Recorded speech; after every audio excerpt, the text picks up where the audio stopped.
Hi, everybody. Michael Didier here. Thank you so much for joining me. This is going to be a fast class today. We've got 8 verses to go through. That's it. Next week, we have 59 verses to go through. It's going to be a much longer class. We're going to talk about childbirth today. Some interesting things that I think help us to understand a woman's role. Well, let's just take a look at it. We're going to see some things that maybe you hadn't considered before. I've often said that men and women have different duties and responsibilities. A woman does not go into the tabernacle. I'm talking about the gates, like a man does to bring an offering. She's not allowed. What can she do? We're going to see today there are some things that a woman can do to bring an offering, a korban. It's an olah, a burnt offering, and a kata'ah, a sin offering. But she's going to bring it to the priest today. I think that's pretty interesting. Women are not men. Men are not women. We have to understand that we have different duties and responsibilities. In the world that we live in right now,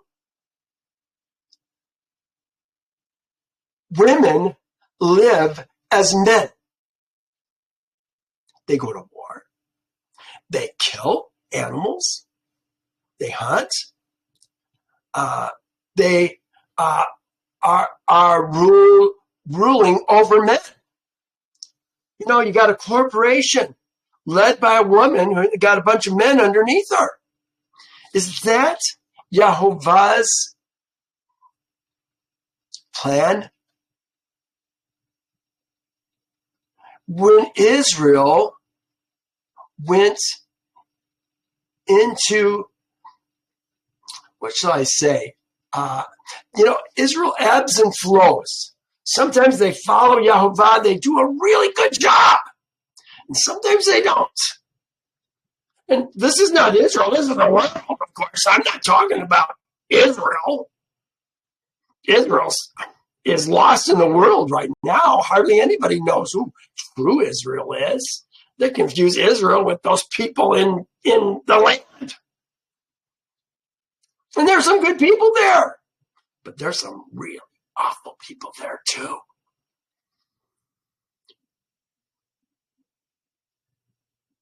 We don't understand our roles. I was going to say, women. He talks about when Israel is in a depraved form, that women and infants, says children, but it doesn't say children in the Hebrew. It says women and infants shall lead you. Remember, he's talking to Israel. He's talking to the other man. It's not something that's supposed to be. It's something that comes from, dare I say, feminism. Not our friend. Feminism has done a big help in breaking up the families. People don't see it. But I think it's going to come out. We're going to see that this feminist agenda was strictly promoted by the Khazarian mafia to break the family, to break the, all we have is the small family. Me, my wife, and my 2 kids. But they even want to break that up. We were supposed to have very big extended families. I think we're going to have those again. I'm going to do my best to have a large extended family. Because when we take care of widows and orphans, who does it? We take care of our own widows and orphans. Israel takes care of their widows and orphans in their gates. David never sent money, Israel's money, to Babylon's orphans or Babylon's widows. You know, in a few weeks, 20, we're going to be talking about some very interesting things. Actually, it's even 19 now that I think about it. Love your neighbor as yourself. Who is our neighbor? We don't have a clue. We think it's the people next door because we don't understand who Israel is. Israel is the Ezra men. Their neighbor is the Ger who dwells with them. Not the person next door who doesn't even know Yehovah. Do we love other people? Yes. But that's not what we're talking about. We've got to get better understandings. We're going to talk about what happens when a woman conceives today. Whether remember, even if, we're going to see if she bears a man, a zakar, a boy child, a male is what zakar is, or a nekabah, a daughter, a female. There's different duties and responsibilities for her before Yehovah. But we haven't a clue what any of those are because we've turned off the scriptures. We've said those are not for today. And we've ignored the Creator's instructions. Does Yehovah change? Does his word endure forever? Do you think maybe Yehovah knows more than we do? And if we don't understand, maybe it's us that has the problem, not Yehovah. He created us. He knows what's best for us. That's what we're doing. That's why we're learning this. All right, I'll get off my rant, my soapbox. But I really want to challenge people to listen, think, learn, dig deeper than what we think is right. You know, there's a lot of people, they think what's right in their own heart. They don't look to Yehovah's word to decide what's right and what's wrong. Well, you know, there's what you sow, you reap. If you're going to reap righteousness, well, not that a lady does righteousness, but if a lady's doing what their husband is asking them to do, you know, this is Israel. These are for ladies in Israel. I'm Israel as an Ezra man. This is what I want from my ladies. I did say ladies, didn't I? I don't even have one lady right now.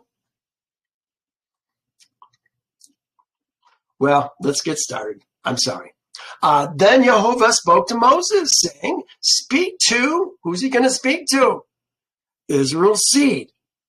We're not talking about the Babylonians, the Americans, the South Africans. We're talking to Israel, saying, if a woman conceives, woman, Isha, if a woman conceives and born it says male child, it just says born a male, a zakar. Here, this is what zakar looks like. There's woman, Isha, and zakar. Actually, I can make that a little bit bigger. I try to make it so you can see it, because sometimes this Hebrew is tough to see. So I always try to make it a little bit bigger for you so you can see it a little bit more clearly. It's hard when it's an unfamiliar language. I've had to learn Hebrew as I've studied through the years. Not that I'm great at it, but I can read a lot of things, and I recognize a lot of words, and it's very helpful in understanding what Yehovah is actually saying. Male child, Zakar. Then she shall be unclean 7 days. So she bore a male child. She's going to be unclean for 7 days. Now, in Numbers 5, I think we're going to talk about sexual impurities. A woman in her menses, a woman with a problem in her menses, a man who has a problem with his menses, not menses, has a problem with his sexual functions, a discharge that doesn't belong. He's going to be unclean also. When a man and a woman have sexual intercourse, they're unclean until they shower, and then shower and wait till evening, and they'll be clean again. Man could go to the temple the next day. But he was unclean for a short time. These are things that we need to talk about. So here is 7 days that she's going to be unclean. Tameh. Yeah, I think I've got it. Do I have it in there? No, I probably don't. But let's look at it. I want you to see it. Here it is. Unclean. Tameh. She shall be unclean. It's actually tameah, because it's her. It's the woman. She shall be unclean.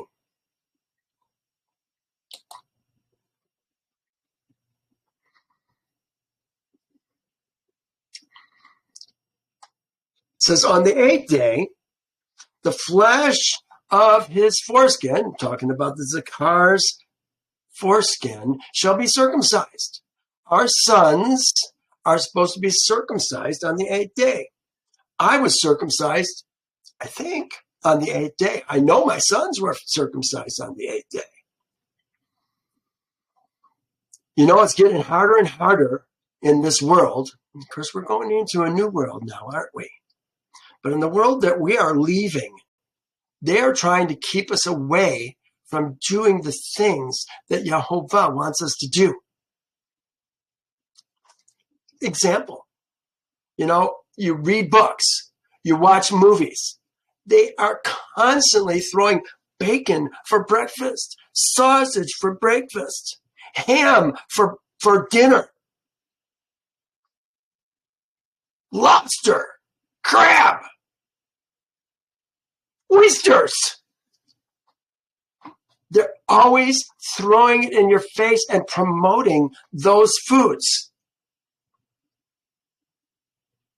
You know, when the COVID went by, when it came in, using a religious exemption, they didn't even want you to use a religious exemption.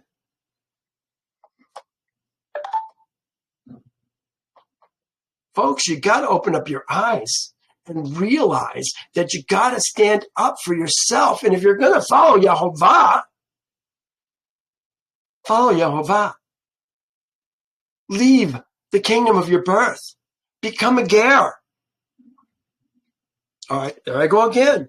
8th day, circumcise your son. Verse 4. She shall then, it says, continue in the blood of her purification 33 days. So we had 7 days, and now we're having 33 days, so that's 40 days. And I read that. Continue in the blood of her purification 33. What the heck does that mean?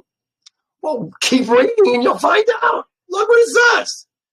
She shall not touch any hollow thing, nor come, look what it says, come into the sanctuary until the days of her purification.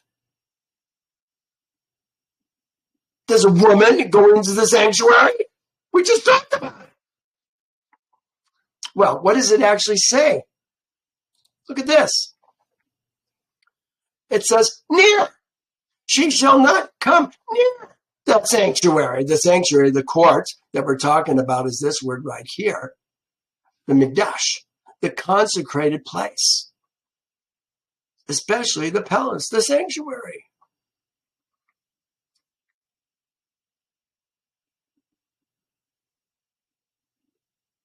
So,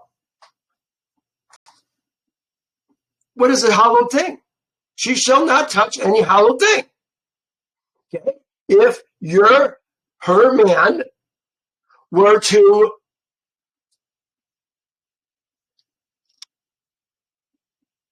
do a shalamim korban, a peace offering, is usually how that sort of thing gets translated. Or they just add offering and it just says shalamim. But depending on what the shalamim was for, you can bring it home and you can eat it for 1 day or 2 days, depending on what kind of shalamim it was. But only the people who are clean can eat it. Now, here's a case where she can't touch a hallowed thing. That's a hallowed thing.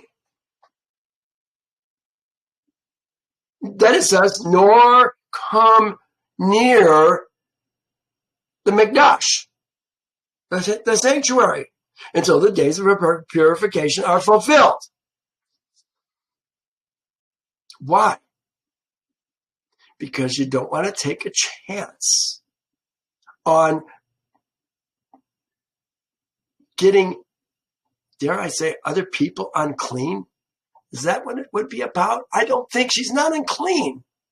She's in the blood of her purification. She's got a little bit more freedom to move about. When she's unclean, a woman pretty much stays in her own room or her own house if we have a red tent, say, where women can go when they're in their menses. Or unclean.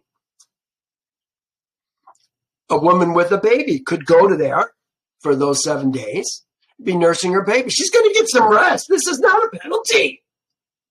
This is Yehovah's provision for the health of the woman.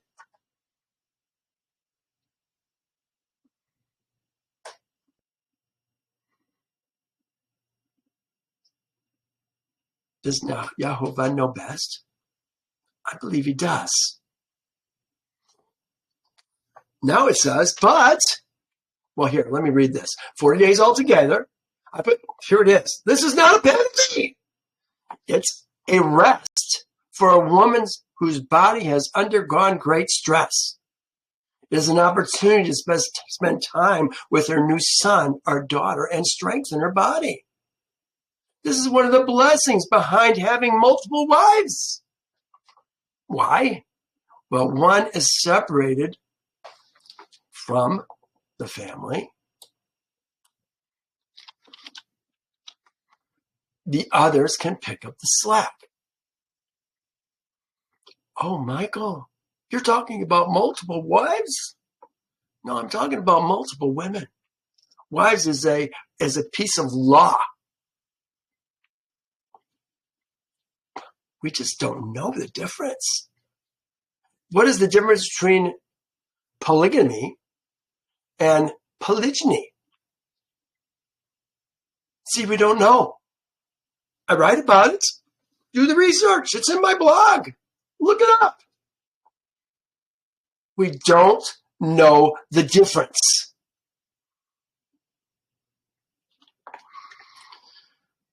If you're a slave doing the things that the slaves do, it's polygamy. If you're a free man taking multiple women into his life without a marriage license, it's polygyny. We don't understand the difference. Thankfully, the marriage license here, probably this year, is not going to be done anymore. People are not going to be married. And now, by the authority vested in me by the state of North Carolina, I now pronounce you man and wife. There it is, wife. Husband and wife. They probably say husband and wife. That would make more sense. See, we listen to those things. We don't understand the definition in law behind those things. But yeah, there's not going to be a marriage license anymore. You're not going to be married under the authority of the state. We're going to do what we used to do. We're going to write our names in the Bible and have somebody witness it. On this day, Michael took such and such to be his woman. And she swore to follow him the rest of her life. A woman doesn't leave. Oh, my goodness. Unless you live in the United States, then 75% of the women leave. I'm talking about 75% of the divorces. All right, let me go continue. I'm kind of doing some extra things today. We got time. Let's talk. Verse 5. That was for a male child. Now we're going to talk about a female child. But if she bears a nekabah, here's the word, nekabah. Nekabah. A female child. I said female child. It really just says a female. You can even add the A to it because the A is implied. A female. She bears a female. Look what it says. If she bears a female, then she shall be unclean, temeh, as in her customary impurity. Here's what I'm talking about. When she's in her menses, she's tameh, just like she is now. She's not necessarily in her menses. Well, she's not in her menses. She's just in her menses. She's not in her menses. But it's just like she was. There it is right there. And she shall continue in the blood of her purification 66 days. So for her, this is 80 days. 66. Is that 80 days or would that be 70 days? 66 plus 7. No, 2 weeks. 2 weeks. Oh, look at that. For a male, she's only 7 days. For a female, she's unclean for 2 weeks, 14 days. 14 plus 66, that's where the 80 days comes from. And they don't tell you what the blood of the impurity was because we just learned it in verse 4. Yehovah is always building line upon line, precept upon precept, here a little, there a little. You got to pay attention.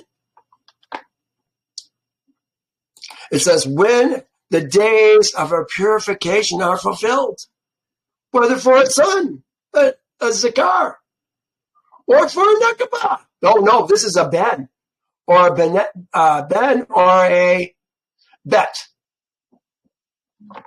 When the days of her purification are fulfilled, whether for a son, a ben, or for a bet, a daughter, she shall bring to the priest. Where's the priest? Is she going to go into the temple or into the court of the tabernacle to talk to the priest? No. What's she going to bring? Bring the priest a lamb of the first year. Here's the male lamb. It says kevis. Ben, a ben kevis. A male lamb of the first year. Here's the first year. Shana. Within a year.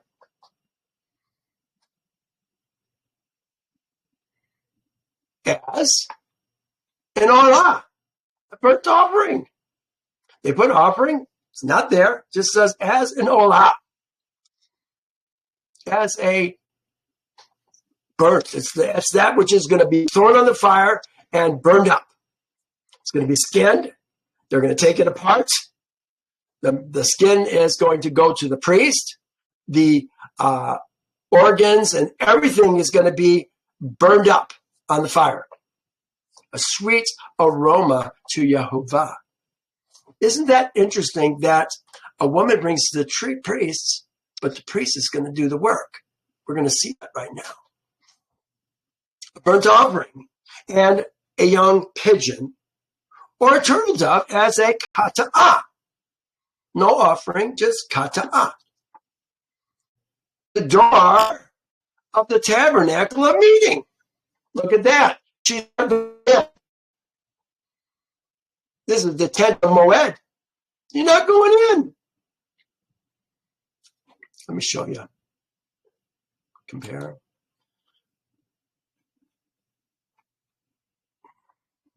Here it is. Ohel Moed. Tent of meeting.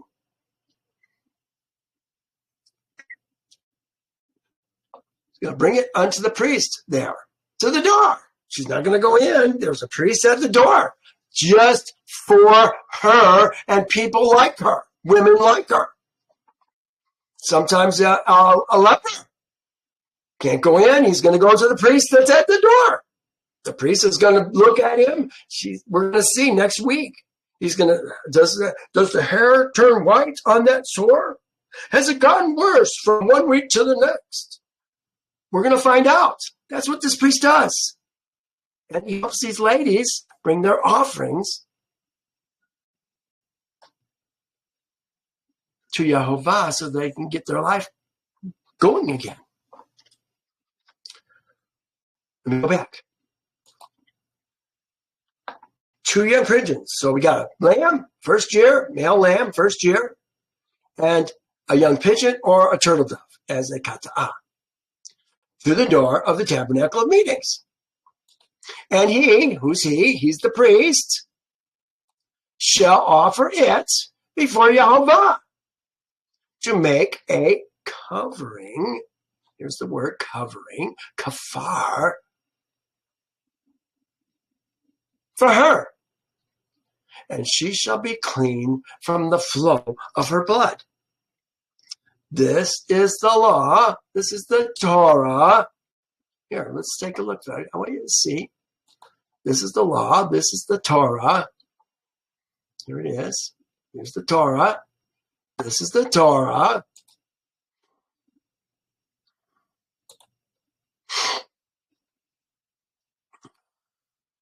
This is the Torah for her who has borne a zakah or a nekabah. And last verse already, we're almost done. And if she is not able to bring a lamb,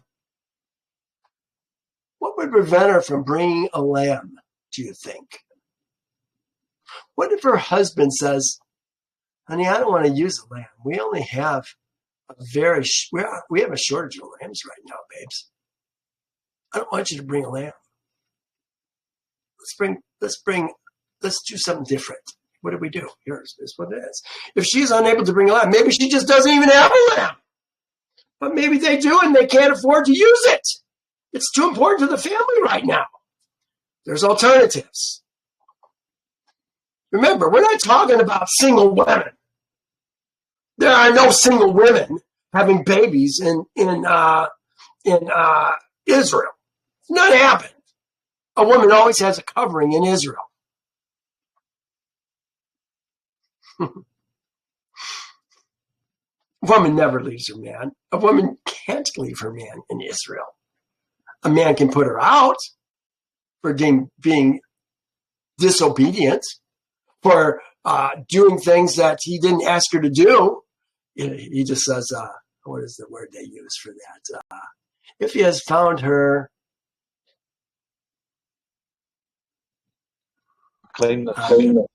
no, it's not unclean. It's not unclean.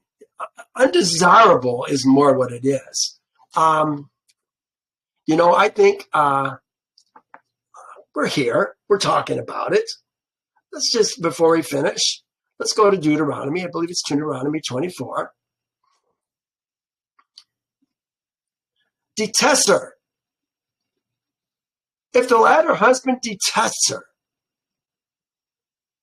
and writes her a certificate of divorce. Oh, yeah. Well, here, look at this, Wayne. Here's what you were saying.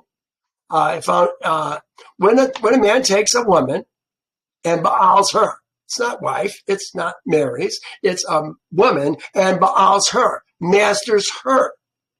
And it happens that she has no favor in his eyes. Look at that. She's got no favor in his eyes because he has found some uncleanliness in her. There's the word you were talking about, Wayne. And he writes her a certificate of divorce, puts it into the hands, and sends her out of the house. That's the way it is. A master with a female servant can sell her to another master. She doesn't leave. Not even during the Jubilee does she leave. She's there forever. A woman doesn't leave her man, whether he's her daughter, or husband, dad, master. She doesn't leave. They send her away. Now, look at the next verse. That was puts it into her hand, sends her away. When she departs from his house, the original husband's house, and goes and becomes another man's woman, if the latter husband, look at what the word is for husband,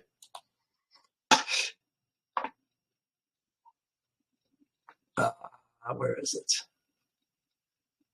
Lakash, Isha. Oh, her man. That's what it is, her man. Oh no, the man.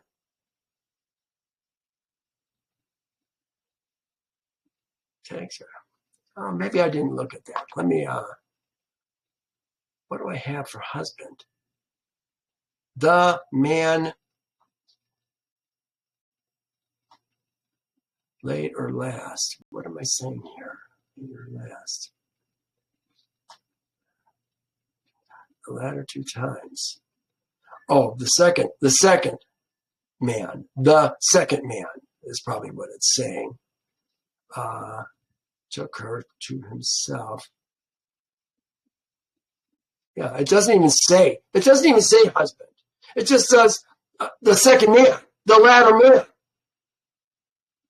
But they put husband. But it doesn't say husband. It just says latter man. Detests her. Now here he detests her. She was unclean with the first man. Now it says he detests her. And writes her a certificate of divorce and puts it into her hand, and she sends her out of his house. He sends her out of her house.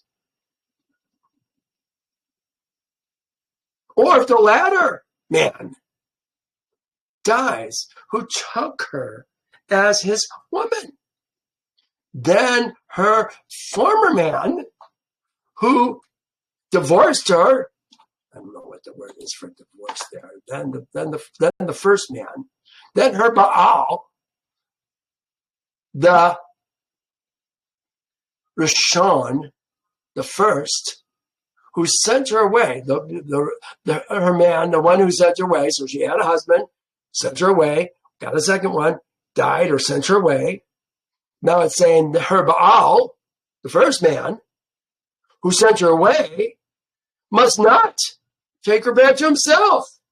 For a woman after the defilement, uncleanliness of her is unclean. For this is an abomination before Yehovah. The first man can't take her back. Once a woman goes with another man, the first man cannot take her back.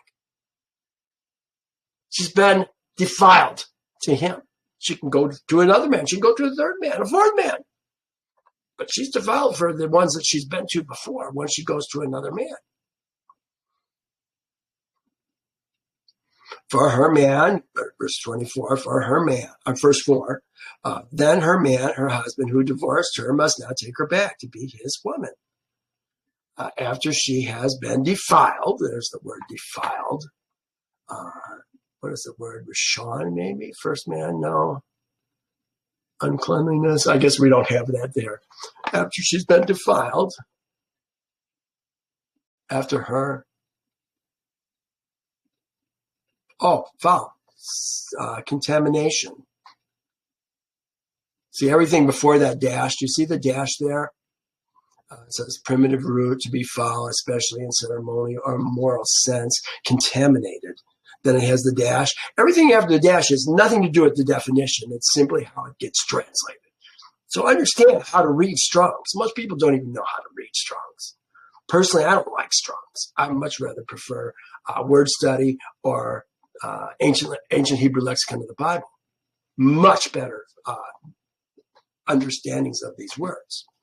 If she's been defiled, for it is an abomination before Yehovah, and you shall not bring sin on the land. This, bringing your woman back after she's been with another man doesn't just bring sin on you, it brings sin on the land, which Yehovah, your Elohim, is giving you, thee, which thy Elohim is giving thee. That's an inheritance. I like this next verse just as long as I'm here. I might as well mention it. When a man has taken a new wife, he's got a wife, he's taken another wife, he shall not go to war or be charged. Oh, this doesn't necessarily mean he's taken another wife in this one. There are other places where it talks about taking another wife. But here it says, man takes a new wife. He shall not go to war or be charged with any business. He shall be free at home for 1 year to bring happiness to his woman whom he has taken. Isn't that beautiful? You get married, you don't work for a whole year. You know, we are slaves right now, but we're not going to be slaves in the future. We got good things coming. 2025 is going to be awesome. Good things are coming in the world. You're going to be able to do this. Take a whole year off to bring, how do they say that? Bring happiness to his woman whom he has taken. Oh, how great is that? Does Yehovah know how to live or what? Going back, let's finish this last verse. Whoops, I went back to the wrong one. I need to go here. Oh, no, I need to go here. 7. All right, here we are. 8. And if she is not able to bring a lamb, then she may bring 2 turtle doves or 2 young pigeons, one as an olah and the other as a katah. So the priest shall make a covering for her, and she will be clean. Works with 2 birds as well as a goat, or as well as a lamb and a bird. And that's it for today, folks. I hope you found this interesting. I know I kind of went around about a little bit of hiatus here and there, but I don't think that's a bad thing. I want us to learn. I want us to see the joy that Yehovah has for those who will follow him solely. You know, it's the man that follows Yehovah. It's not the woman. The woman follows her man. But if he's an Israelite man, he's going to teach his woman, this is what you do. Now, we don't have a temple right now. Can't do it, can we? Let's do what we can. Let's do what we can. All right. You guys, love you so much. Thank you so much for joining me, and we will see you again next week. Bye now.